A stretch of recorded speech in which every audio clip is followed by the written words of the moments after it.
अपनी दुल्हनिया बना ले शाम तेरी दीवानी गई अपनी दुल्हनिया बना ले शाम तेरी दीवानी चलो लग गई है बेटा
विराजमान श्री राजेंद्र शर्मा जी शब्द यहाँ पर आएंगे और यहाँ पर ठाकुर जी का सबसे पहले पूजन करेंगे और कन्यादान करेंगे और यहाँ पर श्री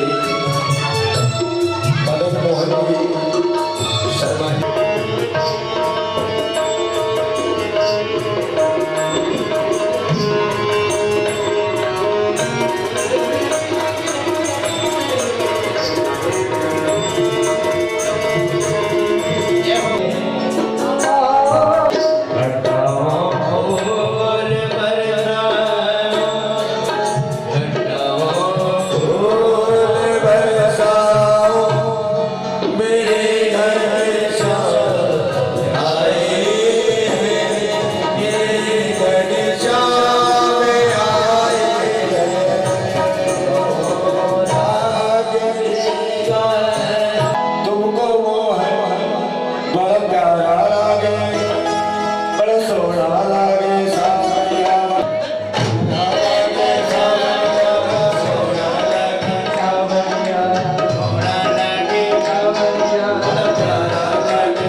मेरी सास की शादी है, आज मेरी सास की शादी है, शाम की शादी है, मेरी सास की शादी है, शाम की शादी है,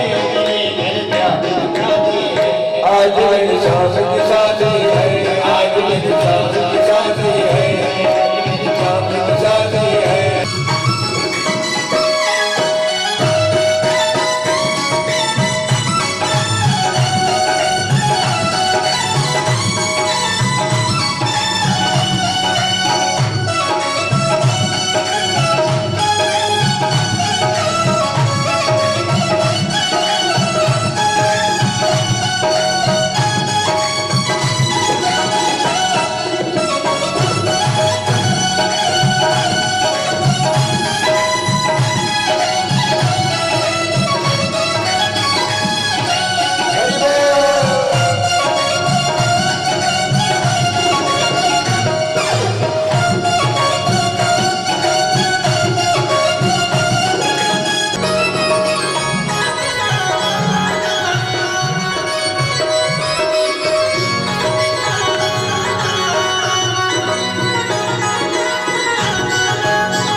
कि जीना लगे लखनवा उठ खा या नसीब है भगतों में या नसीब है भगतों के संगरा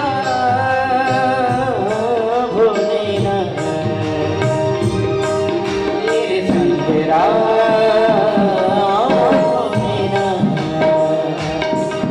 मेरे संगरा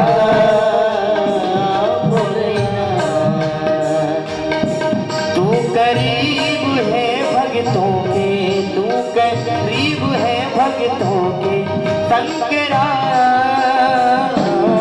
भोलेनाथ सबो मेरे संगरा भोलेनाथ ओ मेरे संगरा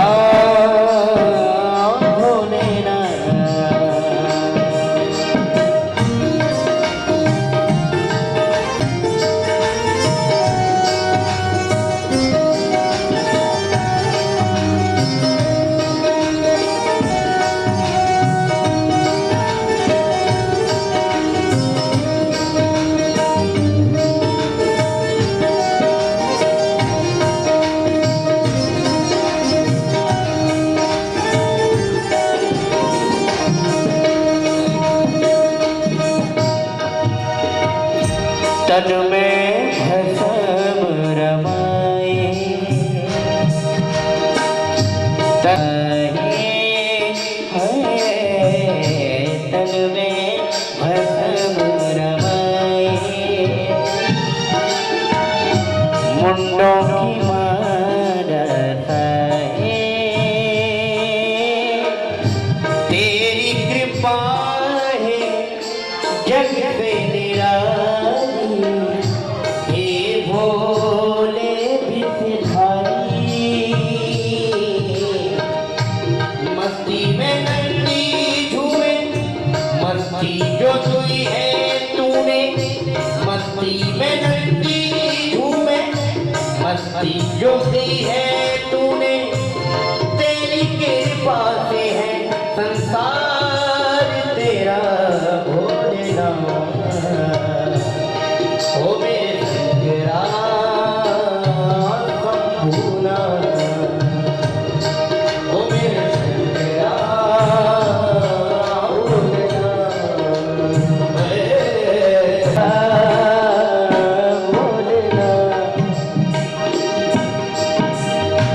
अंग में भस्म रमाए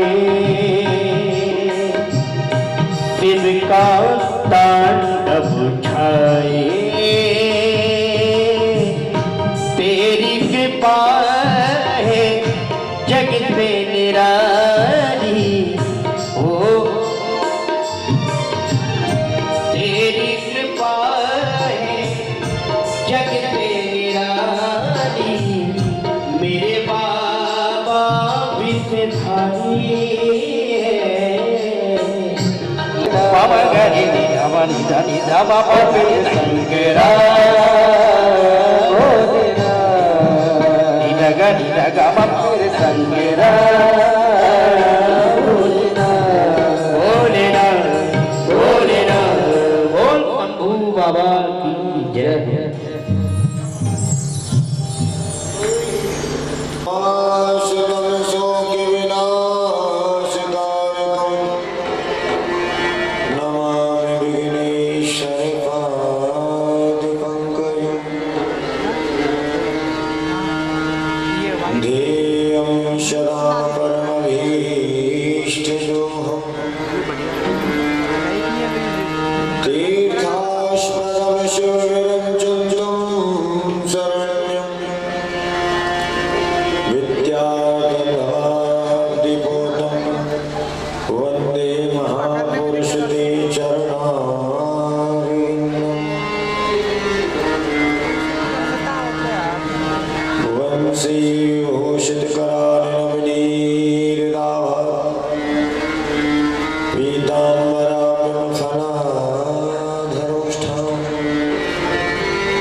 कृष्णा परम किमपि दत्तमहं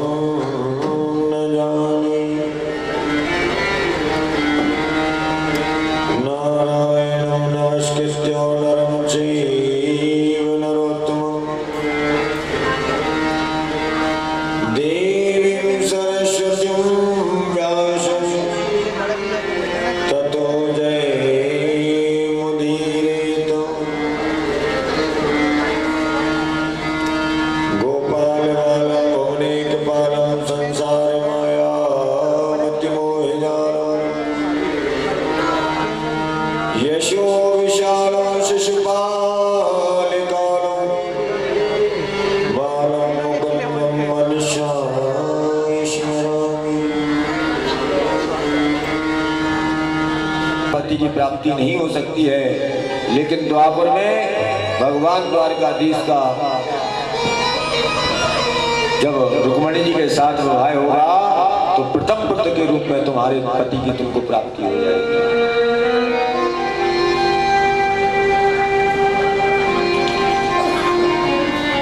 भगवान का जो है प्रथम पुत्र के रूप में श्री कामदेव जी महाराज प्रकट हुए। नारद बाबा की कहानी सुनी, विद्यावती लेकर गई अपने पति को। आगे की कथा आती है, भगवान का दूसरा विवाह जामवती के साथ हुआ। भालू की बेटी है जामवती। तब सुखदेव जी महाराज से नारद श्री राजा परीक्षित ने कहा, गुरुदेव एक बात बताओ, भालू की बेटी के साथ भगवान का विवाह कैसे हो सकता है? तो सुखदेव जी महाराज ने कथा सुनाई कि द्वारकापुरी में एक राजा और रहता था जिसका नाम था सत्राजित। भगवान ने एक बार सत्राजित को बुलाया कि भैया, उसके पास एक समंतक मणि थी। समंतक मणि जिसे बोलते हैं जो 8 बार सोना रोजाना देती। 8 बार मतलब 8 क्विंटल। भगवान ने कहा कि आपके पास इतना धन होता है, परिवार छोटा है, तो इस धन का करोगे क्या?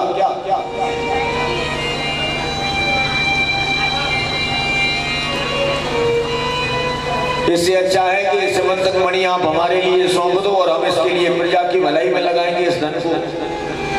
तो सत्राजित ने कहा, देखो द्वारकाधीश, ये हमारा धन है, हम इसको चाहे फेंके चाहे बर्बाद करें या कुछ भी करें, इससे आपको कोई लेना देना।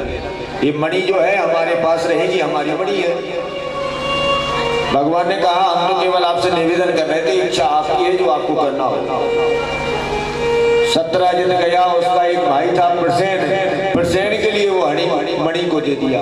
प्रसेन ने गले में धारण की उस मणि को और शिकार करने के लिए ग्रह तक्ता वनम गता, वन की ओर चला गया। और जैसे ही वन की ओर पहुंचा और वहां उसने देखा कि एक सिंह है, आखिर करने के लिए गया था। सिंह को लिया, उसका सिंह का वध कर दिया प्रसेन ने। ये सब एक भालू देख रहे थे, जामवंती जी जो है वो ये दृश्य देख रहे थे। उन्होंने प्रसेन को समाप्त कर दिया और उससे मणि को हत्या लिया। मणि को हत्या करके लेकर के जाकर अपनी बेटी को मणि को दे दिया और अपन गुफा में प्रवेश कर गए। आज भगवान ने देखा, सत्राजित ने सारे नगर में ढिंढोरा पिटवा दिया कि द्वारकाधीश ने हमारी मणि का हरण किया। और तो और महाराज, हमारे भाई का भी पता नहीं है, ना मणि का पता है ना भाई का पता है। हो ना हो हमारे भाई को समाप्त करवा दिया है और मणि को ले लिया है। आज भगवान द्वारकाधीश पर झूठा कलंक लग गया। कि करेगा पुरोहितो राजन यदुना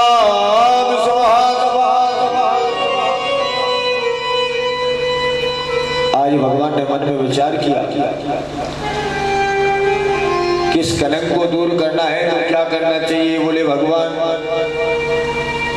ऐसा भाव लेकर गए श्री गर्गाचार्य जी महाराज के, निवेदन किया, जब भी जीवन में कोई दुख आता है या कष्ट आता है तो गुरु की शरण में जरूर जाना चाहिए।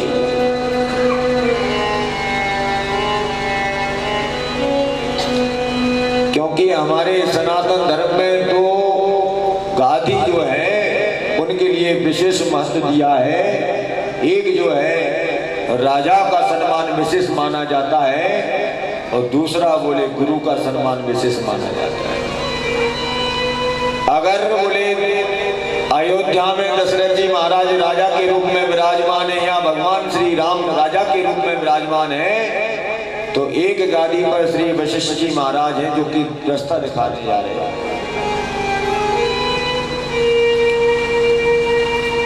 जैसे ही पहुंचे द्वारकाधीश ने कहा, गुरुदेव ये झूठा दोषारोपण हमारे लिए क्यों लगाया जा रहा है? तो उन्होंने सबसे पहले कुंडली को देखा तो बोले, द्वारकाधीश आपकी कुंडली राहु बैठा है लगन में, और जिसकी कुंडली में राहु लगन में बैठा होता है उसके जीवन में एक बार झूठा दोषारोपण जरूर लगता है। या बोले कन्हैया आपने चौथ वाला चंद्रमा देख लिया है? कहते हैं भादों की चौथ का जो चंद्रमा होता है करवा चौथ वाला नहीं, दूसरा रहता है। अगर चौथ का चंद्रमा जो देख लेता है उसके जीवन में एक बार कलंक जरूर लगता है। या बोले जिसके लगन में राहु रहता है, और कन्हैया आपका तो जीवन ऐसा है द्वारकाधीश कि जिसकी लगन में राहु रहता है वो एक जगह ठहरता भी नहीं है। भगवान भी चलते फिरते रहे 125 वर्ष तक कहीं भी नहीं रुके एक जगह।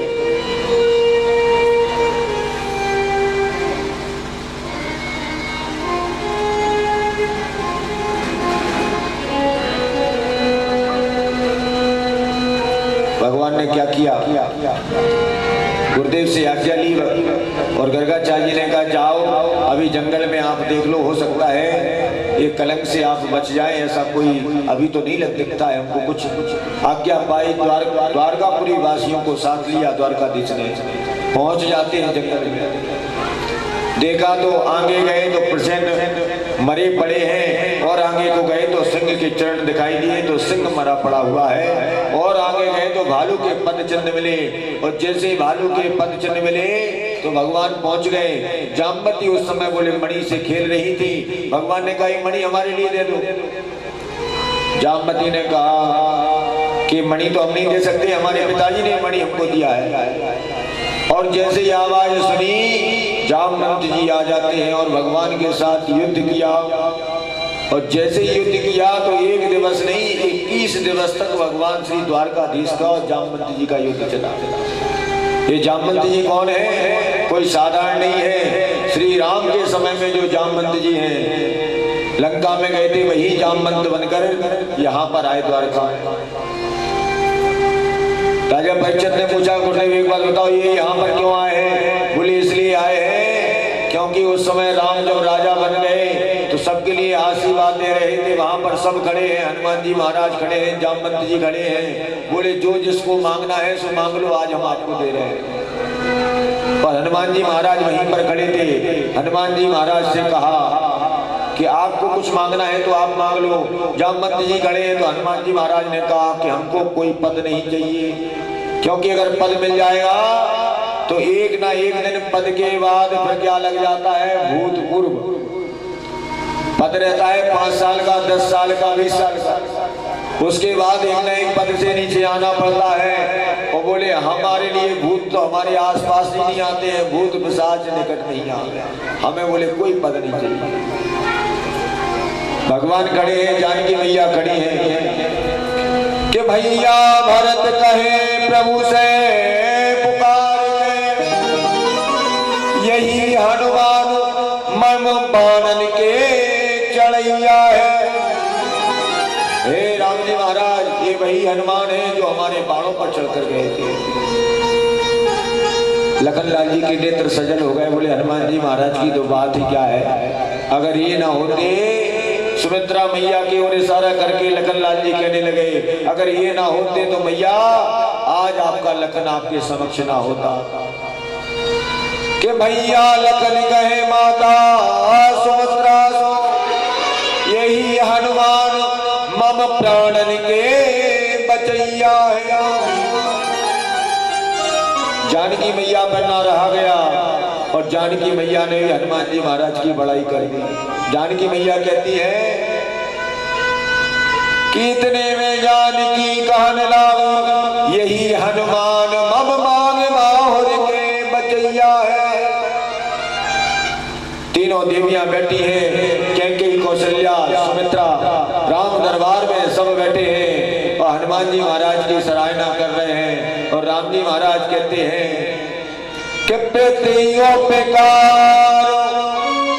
करो का तोरा, पृथ्वियों पे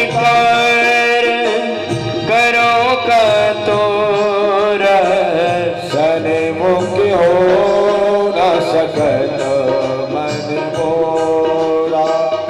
सन्मुख हो न सकत मन मोरा, सन्मुख हो न सखत मन मोरा। हनुमान जी महाराज की वहां पर सभी सराहना कर रहे हैं। कहते हैं हनुमान जी महाराज से कहा कि पद तो लेना पड़ेगा, तुमने अगर लेना चाहते तो भगवान अपने चरणों की सेवा दे। लखनलाल जी ने कहा आपने बहुत कर ली चरणों की सेवा, अब तो सबकी सेवाएं बट गई। तो बोले कोई अंग नहीं बचा भगवान का कि जहां पर किसी की सेवा का हक ना हो।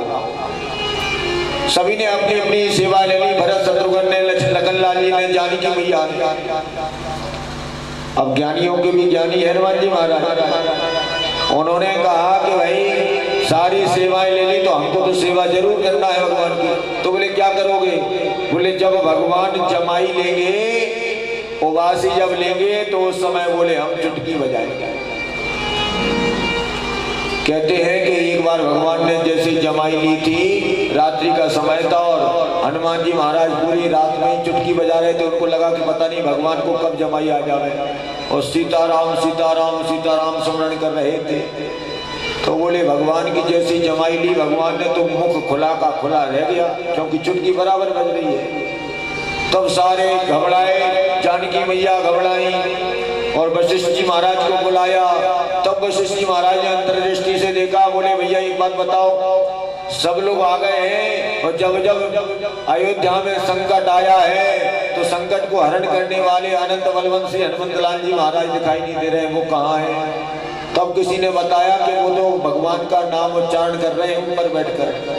तब उनको बुलाया कि कम से कम पहले तो चुटकी बंद करो आप। जैसे हनुमान जी महाराज ने चुटकी बंद की तो भगवान का ज्यों का त्यों पहले जैसा शरीर था वैसा हो गया।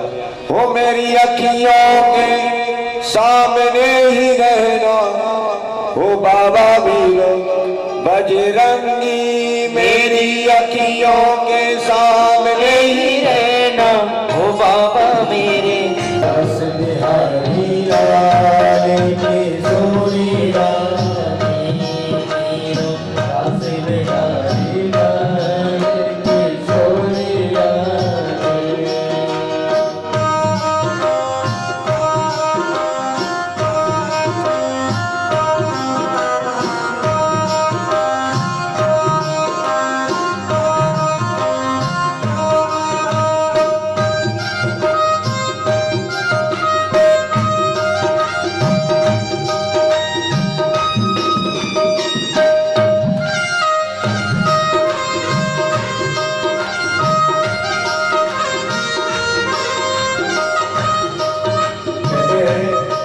पहले के समय में नारद बाबा, त्रिलोकीनाथ, सारी खबर, तीनों लोगों की खबर नारद बाबा पहुंचाते थे। और आज के समय में हमारे जो पत्रकार भैया हैं, श्री दैनिक भास्कर से पधारे हुए हैं रमेश भैया, तो कहते हैं कि बोले संसार की खबर तो सब लेते हैं, लेकिन बोले जो ठाकुर जी की खबर ले वही सच्चा पत्रकार होता है।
वल्लभ लाल किशोरी राधे मेरो जीवन वल्लभ लाल किशोरी राधे किशोरी राधे श्यामा प्यारे राधे किशोरी राधे श्यामा प्यारे राधे श्यामा प्यारी राधे श्यामा प्यारी राधे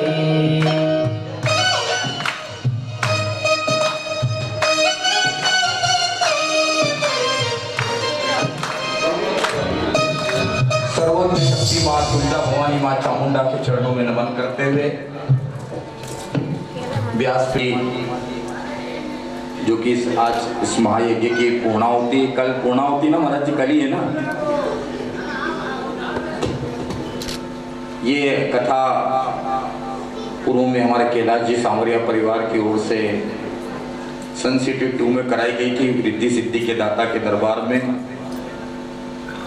और मैं विशेष तौर पे आप सभी का बहुत आभारी हूँ कि कोरोना जैसी महामारी संकट के समय में ये आज कथा विराम भी हो रही है, इस बात का भी ध्यान रखें आप। स्थिति बहुत खराब है देवास में, कल से कथा सभी लोग विराम होने जा रही है। आप बहुत भाग्यशाली हैं कैलाश जी, तालियां बजाइए आप उनके लिए और हमारे श्री रामकृष्ण शर्मा जी के लिए भी, उनके लिए भी आप तालियां बजाइए। इतनी सुंदर कथा, मैंने भी स्टार्टिंग वाले दिन शायद गाजर के हलवे का बहुत आनंद लिया था, गुलाब जामुन का भी आनंद लिया था, तो मैं इनको बहुत बधाई देता हूँ। हमारे मिश्रा जी की ओर से हमारी चामुंडा सेवा समिति के आधार स्तंभ आदरणीय मिश्रा जी, इंदर सिंह जी, उन्मेष सिंह जी राठौर, कैलाश जी, श्री नारायण व्यास जी, जिन्होंने इस सुंदर कथा के आयोजन को कराया। आप सबकी ओर से महाराज जी के श्री चरणों में कोटि कोटि शत नमन। देवास में एक और मालिक कराया, उनकी दोनों बहुरानियां, दोनों पुत्र, तीनों राम लक्ष्मण और भरत तीनों बधाई के पात्र हैं। तो मैं उन सबको कथा के बीच में योगदान जरूर डाला है, इसके लिए मैं भी क्षमा चाहता हूँ आपसे कि हमारी टेकरी का टाइम भी हो रहा है, 4:30 बजे हम सब लोग टेकरी पे पहुंच जाते हैं। तो मैं पुनः महाराज जी का हम सब देवास पे ऐसी भी कृपा बनी रहे। और शर्मा परिवार को आप सबकी ओर से जितने लोग बैठे हैं यहाँ, उन सब की ओर से बहुत बहुत बधाई, बहुत बहुत आशीर्वाद, जोर से ताली बजाएं आप सभी उनके लिए। और महाराज जी की हम सब पे देवास पे ऐसी कृपा बनी रहे। फरवरी में पुनः महाराज जी का आयोजन देवास के अंदर है, लेकिन ईश्वर की जैसी इच्छा होगी आप सबको हम आमंत्रित भी करेंगे उस कथा में, भगवान की कृपा रही तो। अगर हम सब लोग स्वस्थ रहे, ठाकुर जी की कृपा रही तो हम सब मिलेंगे, लेकिन स्थिति बहुत ज्यादा खराब है। आप सबको इससे सतर्क भी रहना व्यक्त करता हूँ आचार्य जी के प्रति कि उन्होंने बहुत सुंदर इस आयोजन को कराने में शर्मा जी को पूर्ण रूप से सहयोग दिया। पुनः आप सबके श्री चरणों में कोटि कोटि शत। महाराज जी एक आध थोड़ा सा हम सबको नचवाओ भी तो सही, आपने स्टार्टिंग के बाद इतने सारे फूले रखे मायने, ये हमारी बहनें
प्रशंसनीय सेवाएं, धन्य आपके माता पिता और आपके पुत्र, ऐसे पुत्र को जन्म दिया है और वापस आप अपनी सेवा दे रहे हैं। मामालानी शर्मा जी वो आपका स्वागत कर रहे हैं।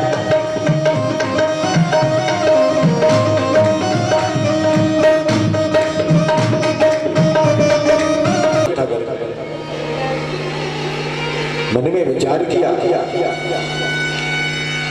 जैसे ही आवाज सुनी सुशीला देवी के मन में विचार आया कि हो ना हो कोई साधु महाराज आए हैं और हमारे घर में तो एक अन्न का कण भी नहीं है महाराज, अब इनके लिए हम क्या देंगे। ठहर जाती है जहां स्थान पर बैठी है, फिर आवाज आई भिक्षाम देही। सुशीला देवी खड़ी हुई और खड़ी होकर सुशीला देवी पहुंच जाती है। जैसे ही कपाट को खोला तो देखा कि साधु संत बाहर खड़े हैं। सुशीला देवी ने हाथ जोड़कर निवेदन किया, महाराज हमारे यहाँ बोले सूतक लगा हुआ है और हम आपको देने योग्य नहीं है कोई वस्तु। साधु के रूप में भगवान खड़े थे, बोले कोई साधारण नहीं है, तो कभी उनके पास उनकी याद नहीं आती, उनसे मिलने नहीं जाते। ऐसा कहकर साधु के वेश में भगवान वहां से चले जाते हैं। सुशीला देवी अंदर आई, जैसे अंदर आई सुदामा जी महाराज बैठे हैं, भगवान का ध्यान कर रहे थे नेत्र बंद करके। सुशीला देवी गई और सुदामा जी महाराज के चरणों में प्रणाम किया। स्वामी हमने ऐसा सुना है कि आपकी कोई सखा है जिनका नाम है श्री द्वारकाधीश, और कभी उनसे मिलने की इच्छा नहीं होती है। और तो और महाराज वो साधु महात्मा यही भी कहकर गए हैं कि जो एक बार द्वारका जाता है तो उसके लिए द्वार द्वार जाने की आवश्यकता नहीं पड़ती। जैसा ऐसा कहा सुदामा जी महाराज के नेत्र सजल हो गए। देवी कन्हैया है और इतने दयालु कृपालु है देवी कि एक बार जब हमारा लिए कांटा लग गया तो जब भगवान द्वारका देश अवंतिकापुरी में आ रहे थे तो रास्ते में हमारे लिए कांटा लगा। तब बोले कन्हैया ने अपने कर कमलों से बोले रथ को खड़ा करके हमारे कांटे को निकाला। और देवी लेकिन पता है आज तो वो राजाओं के राजा हैं और बोले हम गरीबों के राजा हैं, हम दीनहीनों के राजा हैं। तो सुशीला देवी ने हाथ जोड़कर कहा, तो हमने ऐसा भी तो सुना है कि उनका नाम दीन बंधु है, दीनानाथ है, दीनों की लाज रखने वाले हैं। सुशीला देवी ने कहा आपका मन नहीं होता है। सुदामा जी महाराज के नेत्रों से अश्रुधारा बहने लगी। देवी वो कोई ऐसा कौन होगा जो कृष्ण का दर्शन पाना, हम तो यही मानेंगे कि उनकी कृपा नहीं होगी जब तक हम उनका दर्शन नहीं करेंगे। सुशीला देवी ने कहा एक बार आप मन बनाओ और द्वारका को जाओ। सुदामा जी महाराज ने कहा देवी मन बहुत है, अंतरात्मा में उत्कंठा जागती है, लेकिन जाए कैसे, छोटे छोटे बालक हैं और आपकी दीनहीन अवस्था है, और तो और देवी द्वारका बहुत दूर है और हमने तो ऐसा सुना है कैसी भी परिस्थिति हमारे घर में है, लेकिन अगर और दीनहीन अवस्था में छोड़कर हम आपको आपके बच्चों को कैसे जाएं। सुशीला देवी के नेत्रों से अश्रुधारा बही। सुशीला देवी ने कहा स्वामी आप एक बार बोले द्वारकाधीश पर विश्वास करिए और विश्वास बनाकर वहां पर जाएंगे। सुदामा जी महाराज ने कहा देवी आपको पता होना चाहिए कि वो राजन के राज है, हम गरीब मोहताज। वो तो राजाओं का राजा है, हम गरीबों के राजा हैं। ऐसा आपको मानो प्रतीत होता है कि द्वारकाधीश तो कन्हैया हमको भूल गए।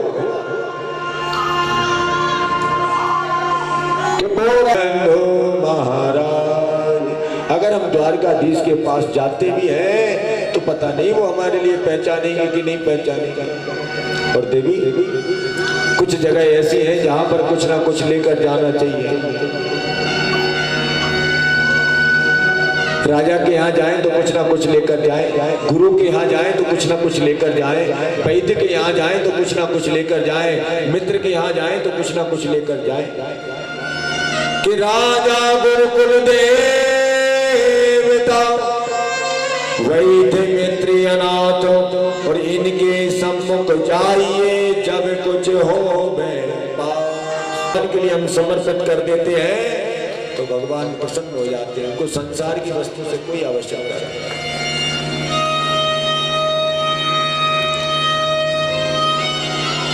सुदामा जी महाराज बैठे हैं।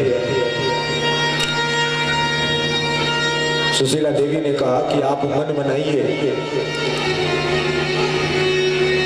और जब आप मन बनाएंगे तो भगवान वो भी व्यवस्था कर देंगे आपके लिए, क्या क्या ले जाना है क्या नहीं ले जाना है। सुशीला देवी ने मन में विचार किया कि भगवान को कौन सी वस्तु हम समर्पित करें।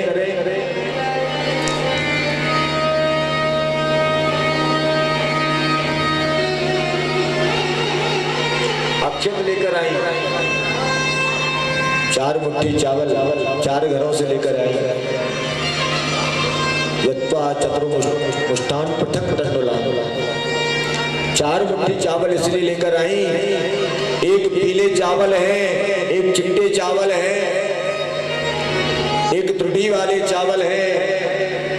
तो सुशीला देवी ने क्या किया, एक पोटली में वस्त्र लिया और वस्त्र में 4 मुट्ठी चावलों को बांधा, और द्वारकाधीश के लिए सुशीला देवी ने चाहती तो एक घर से लेकर आ जाती, लेकिन सुशीला देवी ने 4 घर से इसलिए चावल लिए कि द्वारकाधीश को पता चल जाए कि उनके मित्र की स्थिति कैसी है, कि इनके घर में चावल भी जो है वो भी इनके नहीं है, 4 जगह के हैं। किलाई मांग पड़ोस से चावल मोटी जा, एक कपड़े में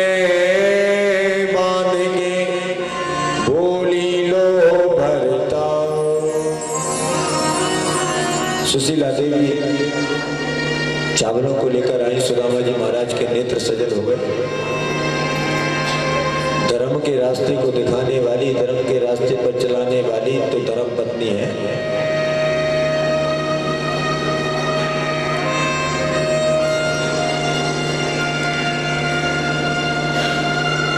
भगवत प्राप्ति की ओर जो पहुंचा दे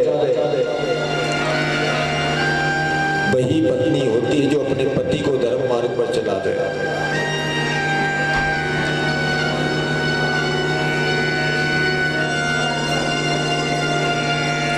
सुदामा जी महाराज के नेत्र सजल है, मन में विचार कर रहे हैं। तभी आपने कथा सुनी ना कि भाई भाग्य से अधिक समय से पहले नहीं मिलता है, तो हमको भी ऐसा ही है। राजा जनक जैसे अपनी बेटी के लिए सुख नहीं दे सके जानकी के लिए, राजा दशरथ जैसे अपने पुत्र वधू के लिए सुख नहीं दे सके जानकी के लिए, जिनके पास सर्वोच्च संपदा थी लेकिन उनकी किस्मत में अगर सुख नहीं था तो बोले सुख नहीं मिलता है। भाग्य से अधिक को समय से पहले किसी को कुछ नहीं मिला।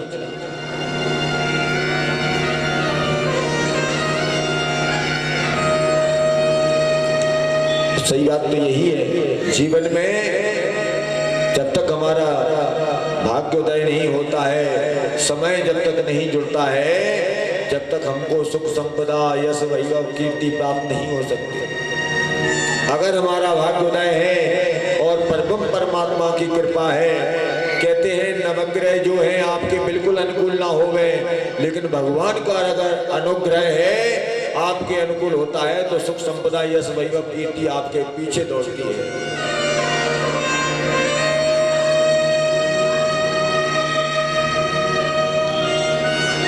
भांति भांति से कर दिया जब नारी ने नाचा, तब उठे बुढ़े विप्रवर लोटा डोरे क्षमा। सुदामा जी महाराज से बार बार निवेदन किया। सुशीला देवी मन में विचार करती जा रहे हैं सुदामा जी महाराज कि पता नहीं हमारा लौटना होगा कि नहीं होगा, हमारे बच्चों का क्या होगा हमारे बाद। नहीं बनैया पाँव में, इनका शरीर कैसा है, दुबला पतला इनका शरीर है, चरण में कोई चरणपाद का नहीं है, एक धोती पहने हुए हैं, कई जगह से फटी हुई है। और ऐसी गरीबी सुदामा जी महाराज के जीवन में सुशीला देवी एक साड़ी पहनती है, आधी धोती है, आधी सुखाती है, ऐसा जीवन यापन करती है।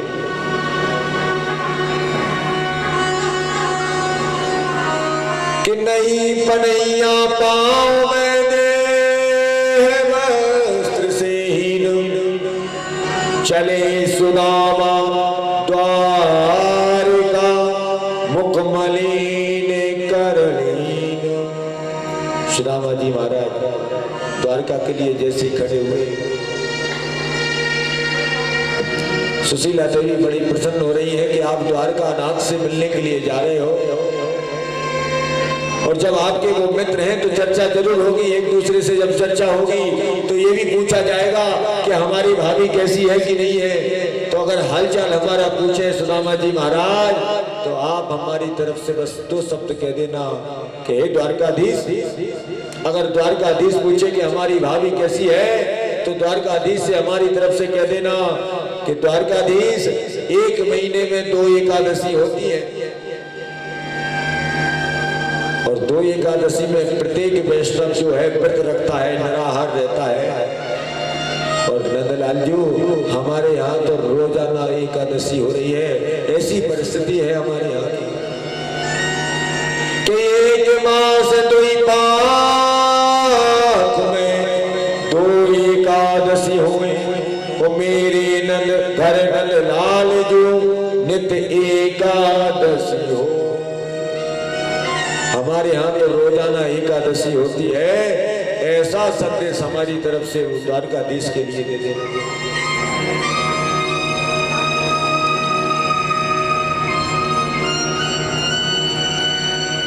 आज सुदामा जी महाराज की ममता रूपी जो डोर है, वो अभी बोले अपने परिवार पर बंधी हुई है, अपने बच्चों से बंधी हुई है। कहते हैं जब तक हम अहमता ममता रूपी डोर को इस संसार सागर से नहीं खोलेंगे, तब तक भगवत प्राप्ति नहीं होगी। मथुरा के चौबे जी थे, रोजाना का नियम था मथुरा से वृंदावन जाते नौका से। एक दिन क्या हुआ, चौबे जी नौका चलाते जा रहे हैं और पूरी रात नौका चलाई, लेकिन वृंदावन नहीं आया। प्रातः काल जैसे हुआ तो वहां से राहगीर निकल रहे थे। चौबे जी ने कहा भैया एक बात बताओ, ये हम पूरी रात से नौका चला रहे हैं लेकिन वृंदावन नहीं पहुंच पाए, कारण क्या है? तो राहगीर ने कहा चौबे जी महाराज, पहले आपकी जो नौका बंधी है ना रस्सी घाट से, वो घाट वाली रस्सी तो खोल लो, तभी तो आपकी नौका आगे बढ़ेगी। और ये हमारी नौका कैसी है, प्रत्येक जीवात्मा की जो है मन रूपी रस्सी अभी संसार से बंधी है, और खूब हम नौका चला रहे, सीताराम कर रहे, सीताराम राधे श्याम, लेकिन पार नहीं हो पा रहे। बोले क्यों? क्योंकि अहमता और ममता रूपी रस्सी को हमने संसार रूपी घाट से बांध कर रखा है। और चौबे जी गाते जा रहे थे, दूर नगरी बड़ी दूर नगरी, हाँ दूर नगरी बड़ी दूर नगरी, हाँ दूर नगरी बड़ी दूर,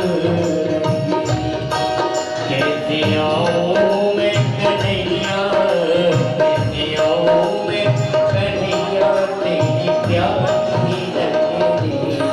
बड़ी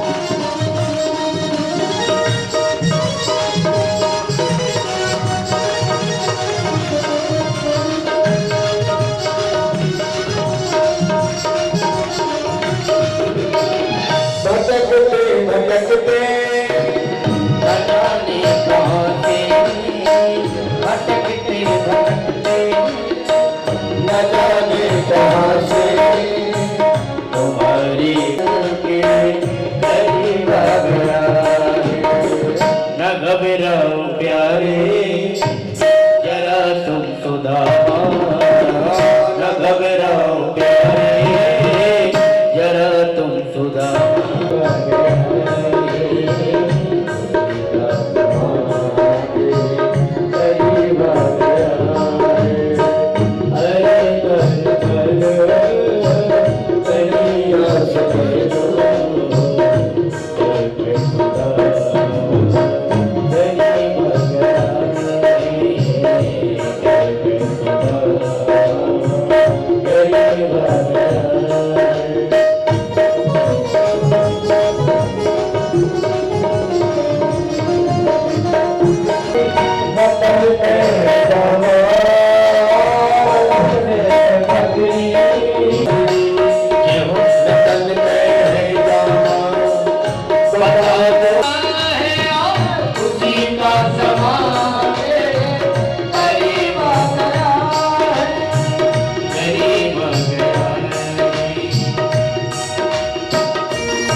समाधि के लिए यार सुदामा रे भाई घड़ी दिनों में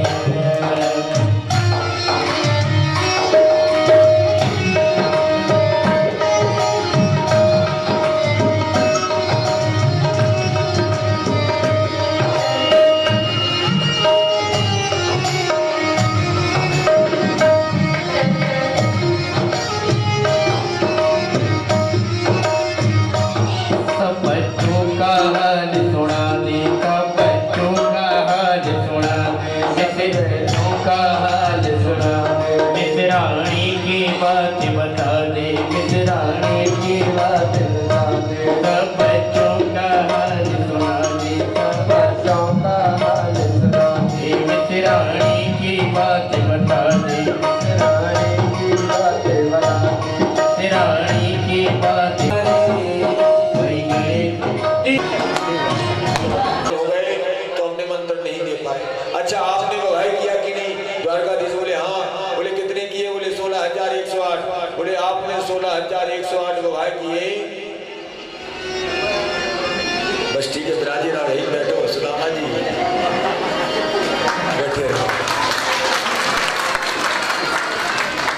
बोले हमने 16,108 किए। बोले एक आदमी हमको बोले पत्रिका दे देते तो भगवान बोले हम क्या बतावे, ऐसे विवाह हुए हैं कि जल्दी जल्दी में विवाह हुए तो पत्रिका देना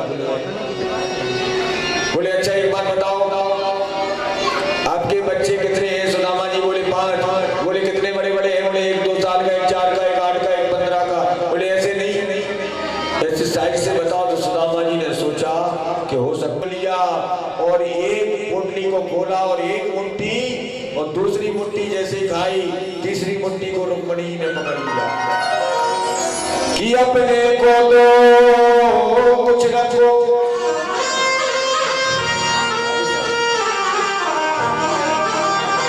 कि अपने को दो कुछ रखो, क्यों देते संपत्ति सारी हो। भगवान ने क्या किया?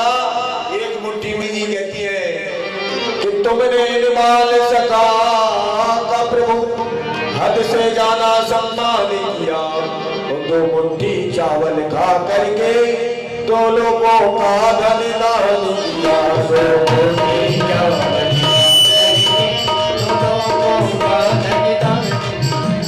मुट्ठी चावल खा करके 2 लोगों का हे भगवान 2 लोग तो आपने दे दिए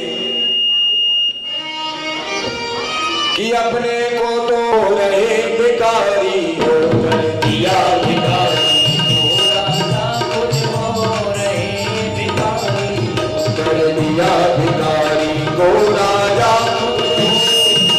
भिखारी। आप तो बोले स्वयं में भाई बन करके रखो, भिखारी को तो बोले आपने राजा कर दिया, तो स्वयं आप भिखारी बनकर बैठे हो। से भोजन किया और रात्रि में निद्रा न आई। प्रातः काल उठ के द्वारकाधीश से कहा हे द्वारकाधीश अपने तो राम जी अब अपनी सुदामापुरी के लिए जाते हैं क्योंकि बहुत समय हो गया यहाँ पर रुके हुए।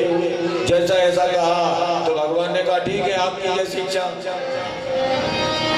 अच्छा एक बात बताओ, जब आप घर से आए थे कुछ भाभी ने बोला था कि नहीं बोला था? सुदामा जी महाराज ने कहा बोला तो जरूर था। बोले क्या बोला था? कि एक मास 2 पाक में 2 एकादशी होई, मेरे घर नंदलाल जो नित एकादशी हो।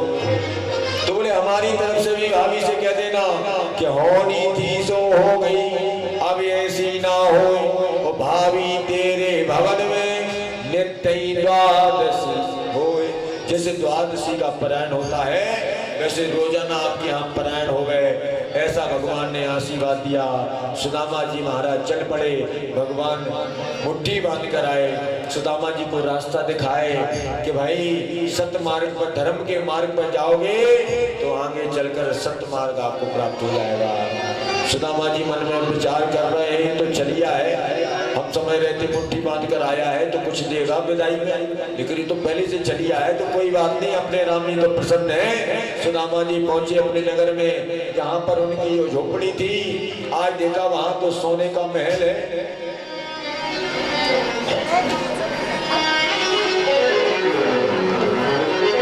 सुदामा मंदिर देखे डरे, सुदामा मंदिर देखे डरे, सुदामा मंदिर देखे डरे, सुदामा या तो अति मेरी टूटी झुपड़िया, या तो अति मेरी टूटी झुपड़िया, कंचन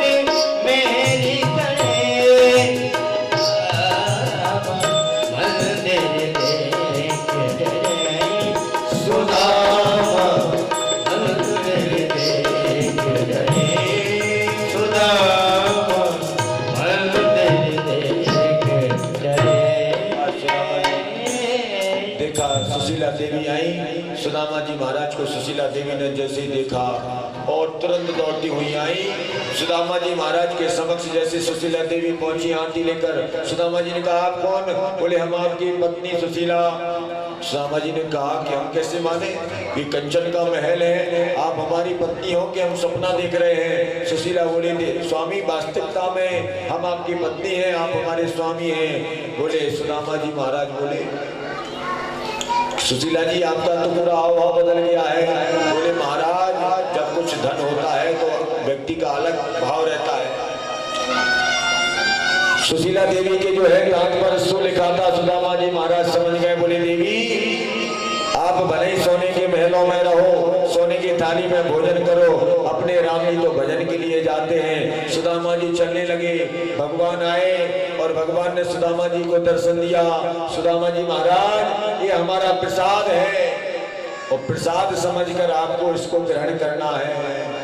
तुम्हें निवेदित भोजन कर ही अगर परमात्मा ने हमारे लिए धन संपदा दी है, सुख संपत्ति दी है, कोई पद प्रतिष्ठा दिया है तो उसके लिए भगवान का प्रसाद समझकर अगर हम ग्रहण करेंगे, तुम्हें निवेदित भोजन करही प्रभु प्रसाद पट भूषण धरही। तो अगर हमारा भाव प्रसाद का रहेगा तो जीवन में हमारे में कोई कमी नहीं रह सकती है, ना कोई अहंकार हमारे जीवन में उपज सकता है। सुदामा जी महाराज प्रसाद समझकर वहां पर रहे। आगे कथा आती है,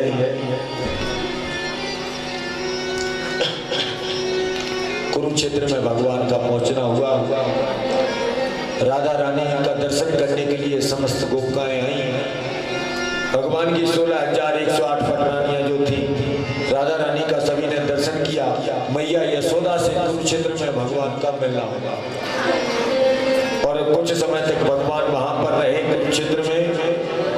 कहते हैं अगर किसी को भागवत याद रहे ना रहे, दो बातों को जरूर याद रखना है कि 4 वेद 6 शास्त्र में बात मिली है दो, सुख दीने सुख होते हैं, दुख दीने दुख हो। अगर किसी को सुख दोगे तो आपको सुख मिलेगा, किसी को दुख दोगे तो दुख मिलेगा। दो बातें जिन भूलियो जो चाहो कल्याण, नारायण एक मौत मौत दूजे श्री भगवान। आगे दत्तात्रेय की कथा सुनाते हैं सुखदेव जी महाराज कि दत्तात्रेय जी महाराज ने जो है 24 गुरु बनाए और जहां से शिक्षा मिली दत्तात्रेय जी महाराज को उसको गुरु बना लिया। कबीरदास जी ने भी यही कहा है कि सच्चा त्याग कबीर का जो मन से दिया उतार, जिसका मन मेला भया वो तो डूब गया मझधार। कहते हैं एक बार कबीरदास जी जो है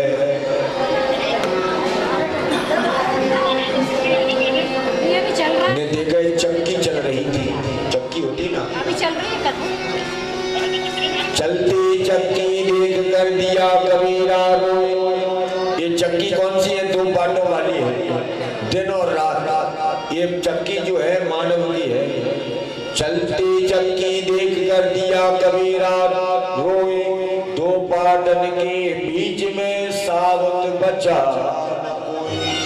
पूरे दिन और रात के जो चक्की चलती है समय रूपी, इसमें कोई साबुत नहीं बचा। जो भी इन पाटों में पड़ गया, काम क्रोध के 2 पहिए हैं, इन पाटों में जो पड़ गया उसको पिसना जरूर है। तो उनका एक बेटा था, बेटा भी कहने लगा, चलती चक्की देखकर हंसा कमाल ठठाए, और कील सहारे जो रहे सो बाल ना मांगा जाए। जो कील के सहारे रहते हैं, पाटों के चक्की रहती है ना, पहले चक्कियां जो एक कील रहती है उसमें दोनों पाटों को चलाते हैं। बोले जो कील के सहारे रहते हैं उनका कुछ नहीं बिगड़ता है। तो कबीरदास की जो बिटिया है उसने भी कहा कि कील सहारे जो रहे नकले बूझे होए। कील माने परमात्मा। अगर जो सहारे रहते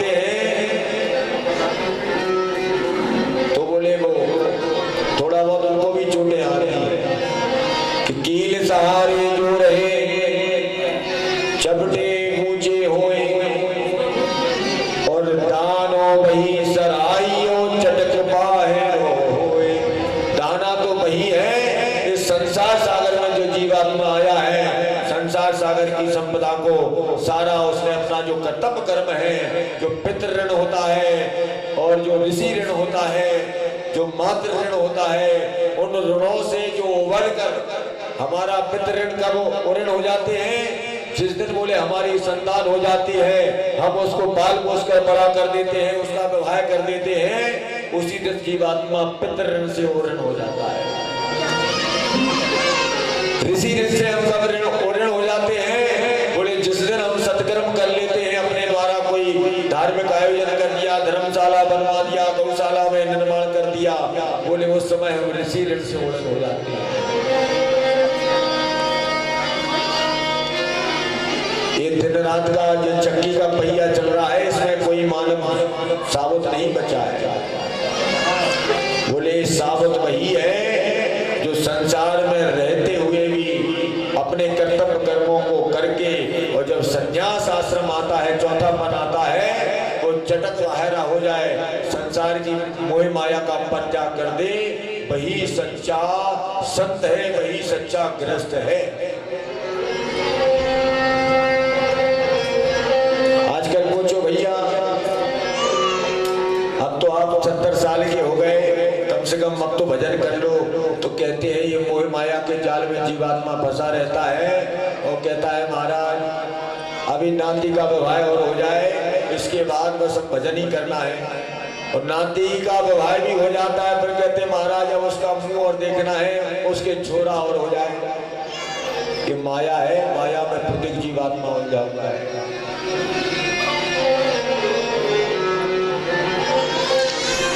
इस शुद्ध तोतली वाणी पर अब तो कुछ शर्माओ, और नाती कहने लगे बाबा अब तो बाबा हो जाओ। एक बाबा जी कहते हैं, जब छोटा सा बालक जो कहता है बाबा बाबा बाबा, तो अब तो कम से कम शर्माओ और बाबा हो जाओ। तो जैसे ही किसी से पूछा कि बाबा हो जाओ, तो वो कहने लगे महाराज बाबा होने का मन बहुत होता है, लेकिन जब बेटे का बेटा गोदी में खिलाते कहता है बाबा बाबा बाबा, और जैसे ही हम बेटे की जगह बेटी का बेटा गोदी में लेते हैं, वो बेटी का बेटा कहता है नाना नाना नाना, तो बोले मन बदल जाता है कि अभी नहीं हो। ये मोह माया में जीवात्मा फंसा हुआ है। संगीते गुरुवो राजन बहुधो बुद्धि विपासता, यतो बुद्धि मोदा पायो मुक्तो अट्टामी तामचनो। आज कहते हैं पृथ्वी वायु आकाश मापो अग्नि चंद्रमा रवि कपोतो अजगरा सिंधु पतंगो मधुकृत गजा। आज 24 गुरुओं को बनाया, जहां जिससे शिक्षा मिली उसको गुरु बनाया। आगे कथा आती है, पिंगला नाम की वेश्या नगरी पुरा, पिंगला नाम की वेश्या को भी दत्तात्रेय जी महाराज ने गुरु बनाया। आज यदुवंश का यहाँ पर श्राप मिला। एक बार कहते हैं जाखो प्रभु दारुण दुख दे ही, ताकि मति पर ले ही हर ले ही। एक बार की बात है,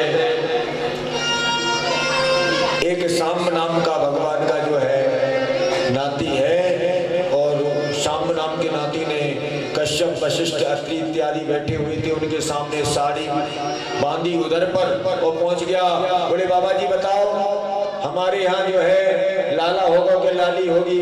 तो संतों ने कहा कि संतों से तुम मजाक करते हो, जाओ तुम्हारे यहाँ मूसल होगा, और ये मूसल तुम्हारे वंश का विनाश करने वाला होगा। जैसा ऐसा कह दिया, भगवान को पता चल गया। भगवान ने सोचा अब यदुवंश का विनाश होने वाला है, और भगवान ने बलराम जी महाराज को इशारा कर दिया कि चलना है। प्रभास नाम के क्षेत्र में चले जाते हैं। इधर क्या हुआ? वैसा ही हुआ जैसा संतों ने कहा था, मूसल प्रकट हुआ, और मूसल के लिए यदुवंश के लोगों ने उसको पीसा, और पीस करके समुद्र में फेंक दिया। एक जरा नाम की घास प्रकट हुई, उसी घास से आपस में लड़ाई होने लगी। जो समुद्र में मूसल पीस करके फेंका था, उसी को कुछ मछली ने निगल लिया, और मछली के उधर से एक जो है बाण बन गया। और एक बहेली आया, भगवान पीपल के नीचे बैठे हैं, बहेली आया, भगवान के चरण में प्रहार किया। और जैसे ही बहेलिया ने भगवान के चरण में प्रहार किया, बलराम जी महाराज तो चले गए थे अपनी लीला का स्मरण करके। इतने में क्या हुआ, बहेलिया ने जैसे ही देखा भगवान है, पहुंच गया, निवेदन करने लगा, द्वारकाधीश क्षमा करो, हमसे गलती हो गई है। भगवान ने कहा कोई गलती नहीं हुई है, सब जो भी अच्छा बुरा होता है, न पुण्यम न पापम, ये सब हमारी मर्जी से होता है संसार का।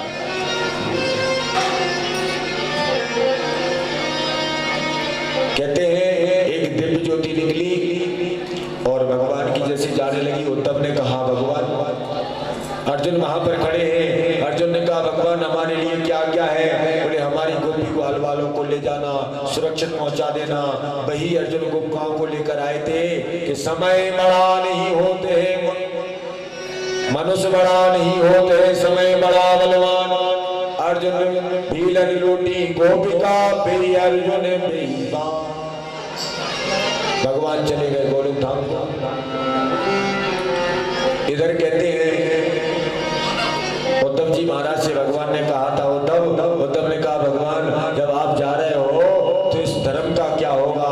तो भगवान ने कहा धर्म की रक्षा के लिए हमारा तेज जो है भागवत में प्रविष्ट होता है, और जो भागवत की पूजा करेगा वो आज से हमारी पूजा करेगा।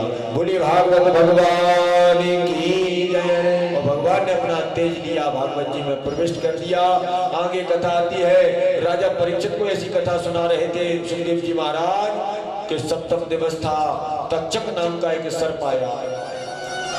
कहते हैं वैसे तो आस्तिक मुनि ने सर्पों का यज्ञ किया था। जहां जहां सर्प आते हैं उस जगह लिख दो आस्तिक मुनि। तो आस्तिक मुनि न वहां लिखने से वहां पर सर्प नहीं रहता है। आस्तिक मुनि की विशेष सौगंध मानते हैं सर्प। आस्तिक मुनि ने सर्पों का यज्ञ किया, लेकिन राजा परीक्षित के लिए चाहते तो बचा सकते थे, लेकिन एक पुष्प के द्वारा एक सर्प आया, तक्षक नाम का जो सर्प से श्राप मिला था, और पुष्प में बैठकर आया, विकराल शरीर बनाया। राजा परीक्षित को सर्प ने स्पर्श किया। कहते हैं राजा परीक्षित का मोक्ष तो पहले ही हो चुका था, केवल 5 भौतिक जो शरीर था वो वहां पर था, उनके लिए कोई असर नहीं हुआ। बोले भागवत भगवान की जय। अंसारे संसारे विषय विसंग कुल दिया, क्षणात क्षण क्षमात भगवत सुख गाथा तुल सुधाम। कहते हैं भागवत जी का अंतिम श्लोक है, हम सभी लोग उसका स्मरण करेंगे। नाम संकीर्तनम यस्य, नाम संकीर्तनम यस्य, सर्व पाप प्रणाशनम, सर्व पाप प्रणाशनम, प्रणामो दुख समनस्तम, प्रणामो दुख समनस्तम, नमामि नमामि हरिं हरिं हरिं परम, नमामि नमामि हरिं परम। हरिं। ओम सभी लोग साथ में मिलकर बोलेंगे ओम नमो भगवते वासुदेवाय। ओम नमो भगवते वासुदेवाय। ओम नमो भगवते वासुदेवाय। ओम नमो भगवते वासुदेवाय। बोले भागवत भगवान की जय। जय जय श्री राधे। अच्छा भागवत जी 7 दिन में किन किन लोगों ने सुनी? पहले हाथ उठाए। एक घड़ी आधी बस 4 लोगों ने सुनी। बाकी भागवत कथा किन किन लोगों ने सुनी? हाथ उठाए। बाकी ने नहीं सुनी, थोड़ी सुनी है ना? हाथ ऊपर उठाया है। यज्ञ एक ज्ञान यज्ञ है, और यज्ञ में क्या होता है? यज्ञ की पत्नी का नाम है दक्षिणा। तो दक्षिणा दोगे कि नहीं? हाथ ऊपर था, कौन कौन देगा दक्षिणा? सब देंगे दक्षिणा। अभी तक हमने 7 दिन में दक्षिणा नहीं मांगी है। अब शर्मा जी को तो वैसे ही देना है, काय को उठा रहे हाथ। अभी तक हमने दक्षिणा नहीं मांगी है, आपने भागवत जी के सामने हाथ उठाया है, तो हम दक्षिणा मांगने जा रहे हैं। कौन कौन देगा? हाथ उठाओ। अब आधे देंगे, पीछे वाले भी हाथ ऊपर करें, जो देगा। आपने भागवत जी के सामने हाथ उठाया है और ये नहीं पूछा महाराज जी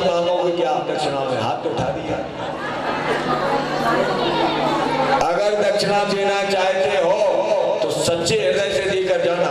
और दक्षिणा भी ऐसी है, अगर आप सच्चे श्रोता हो तो 50% जरूर छोड़कर जाना। और दक्षिणा में हम मांग रहे हैं कि जिसको भी अगर क्रोध आता है, अपना क्रोध यहीं पर छोड़कर जाएंगे और उस क्रोध को ले जाकर के हम यमुना मैया में बहाएंगे। और आपका क्रोध जब छोड़कर जाओगे तो आपका कथा सुनना सार्थक है और हमारा कथा बोलना भी सार्थक है। और शर्मा जी पूछ रहे थे, बोले गुरु जी कोई गलती हो गई तो क्षमा करना। और बोले हमें कुछ नहीं चाहिए। आज हमारे पास प्रातः काल में शर्मा जी गए बिहारी जी के पास, तो कह रहे थे, बोले गुरुदेव संसार के वास्तव में सभी लोग मिलते हैं, हजारों कथाएं होती रहती हैं, सबके अपने अपने भाव हैं। ये हमारी 177वीं कथा चल रही है और ठाकुर जी की कृपा से, आप लोगों के आशीर्वाद से अभी तक जितने भी लोग मिले सबने कहा हमको ये चाहिए वो चाहिए, संसार की बातें मांगते हैं।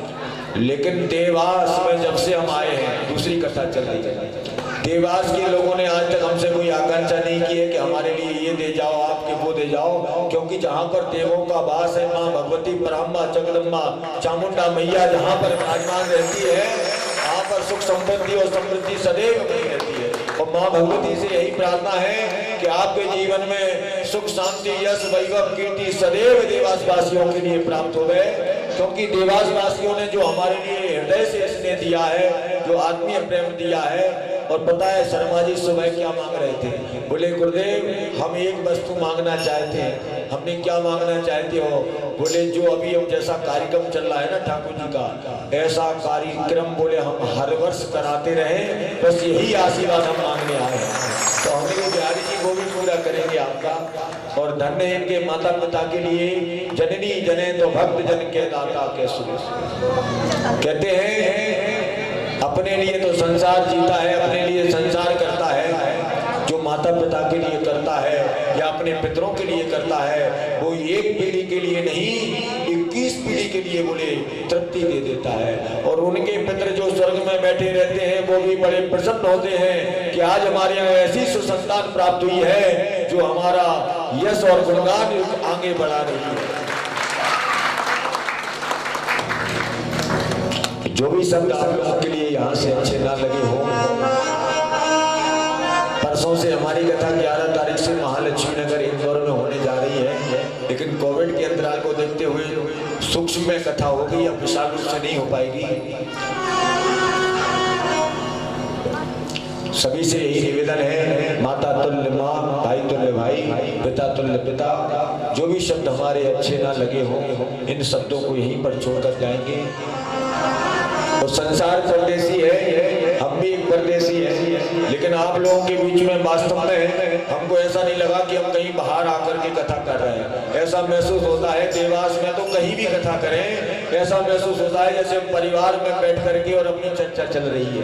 और कथा करने वाले हम नहीं है, कथा करने वाले भी ठाकुर जी हैं और कथा सुनने वाले भी ठाकुर जी हैं। क्योंकि वक्ता जो होता है वो तो बंसी में जैसी फूंक होती है ना, ठाकुर जी जैसी फूंक मारते हैं वैसी बोलने लगती है, वैसे ही हमारा है। और आप सभी से यही निवेदन है, हम परदेसी बनी, हमारे शब्द जो अच्छे ना लगे हो वो यहीं पर छोड़कर जाएंगे। हमारे स्टाफ जो है ना, परिवार रहता है हमारा पूरा, तो इन लोगों से भी कोई गलतियां होती हैं, त्रुटियां होती हैं, तो उनको आप लोग यहीं पर क्षमा करके जाएंगे। हम परदेसी बने काहो दिन याद करेंगे, हम परदेसी बने काहो दिन याद करोगे, हम परदेसी। कहते हैं जल जब तक अच्छा लगता है, जब तक जो है चलता हुआ जल पवित्र रहता है। रमता जोगी बहता पानी, रमता जोगी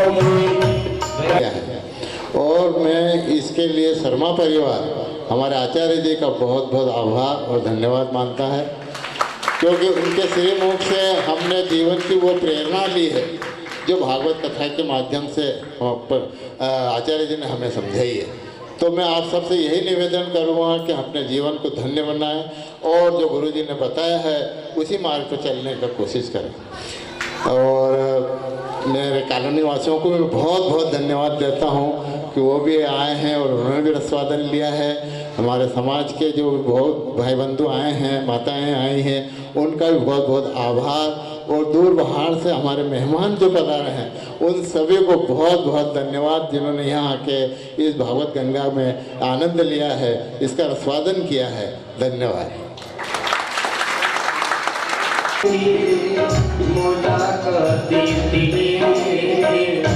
हंसी खुशी से गुजरी थी साथ देने अपनी, हंसी खुशी से गुजरी थी साथ देने अपनी। हमारा तुम्हारा मेरा साथ देने हमको हमें बुलते रहोगे, हमको हमें बुलाते रहोगे। मेरे दोस्त बनकर दगा तो न दोगे, मेरे दोस्त बनने को पता चला कि राठौर परिवार में बहन जी हैं, श्री मुस्कान बहन जी, बहुत अच्छा गाती हैं वो। तो वो हम और आपके लिए बढ़िया भजन सुनाएंगे ठाकुर जी का, और हम सभी लोग सुनेंगे। और आइए पहले भागवत जी की आरती होगी। और भैया साउंड वालों के लिए, कुशवाहा जी के लिए भी बार जोरदार तालियां बजाएं, बहुत अच्छे ढंग से उन्होंने साउंड चलाया। और भैया ये जिनसे संसार सतत रहता है, भगवान से आप डरो चाहे ना डरो, लेकिन कैमरा के सामने आप जरूर डरिए, बिल्कुल सतर्क हो जाए। तो इनके लिए भी जोरदार तालियां बजाएं। तो आइए शर्मा जी सब परिवार यहाँ पर ठाकुर जी का आरती करेंगे।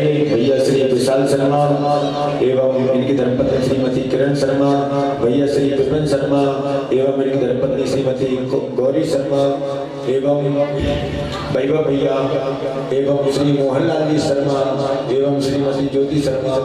तो सभी लोग आकर ठाकुर जी की आरती करेंगे। भगवान की है आरती, पापियों को पापिते है तारती। हमारी ग्रंथ है मुक्ति पलती है, परचम में दिन राना नबी ज्योति जगाने वाला। हमारी ग्रंथ है मुक्ति पलती है, परचम में दिन राना नबी ज्योति जगाने वाला। मेरे राम यही घनश्याम यही,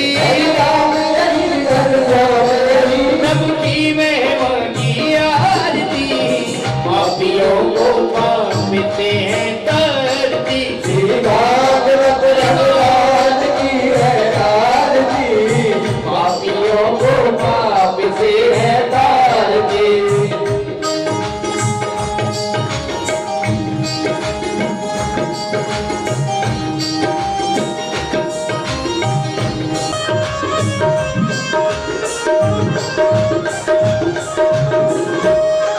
ये शांति गीत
संहार सदा वसंतं हृदयारण्ये भवं भवानी सत्यं नमामि त्वमेव माता त्वमेव त्वमेव बन्धुः च सखा त्वमेव त्वमेव विद्याधरुणं त्वमेव त्वमेव सर्वं मद्देव देव त्वमेव सर्वं मद्देव देव त्वमेव सर्वं मद्देव देव। ओम जले शिष्णे कणम ओम शांति मृजुम शांति मृत्वे शांति रापः शांति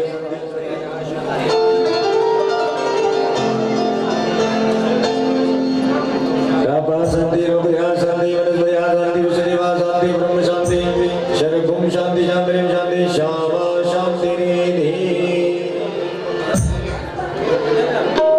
ओम जगेन जन्मय जपि देवस्तानि धर्माणि प्रथमान्य सन्नाम तेना कम महिमानो सजति तन्नो रुद्र प्रचोदयात् ओम गायत्री च विद्महे कन्याकुमारी च धीमहि तन्नो दुर्गा प्रचोदयात् ओम बगलामुखी च विद्महे स्तंभस्मै च धीमहि तन्नो देवी प्रचोदयात् ओम आनन्या च विद्महे वायुपुत्राय धीमहि तन्नो हनुमत् प्रचोदयात् शिवन्तिका बिकुल चौपाटी भाटिलाते पुन्नाग जात कर वीर रसा बक्सी वाले दादा जी जहां हो बक्सी वाले दादा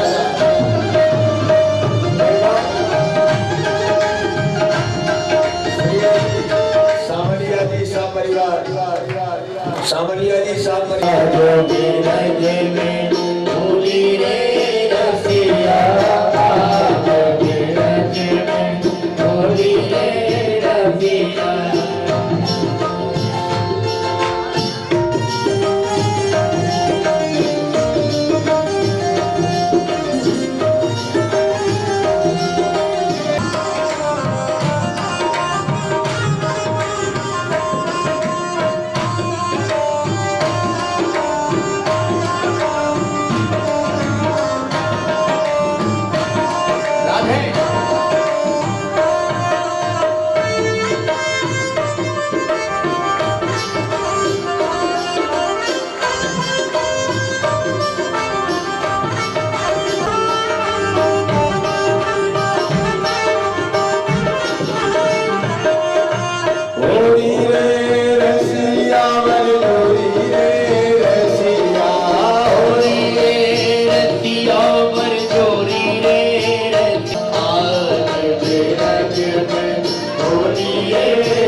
उचित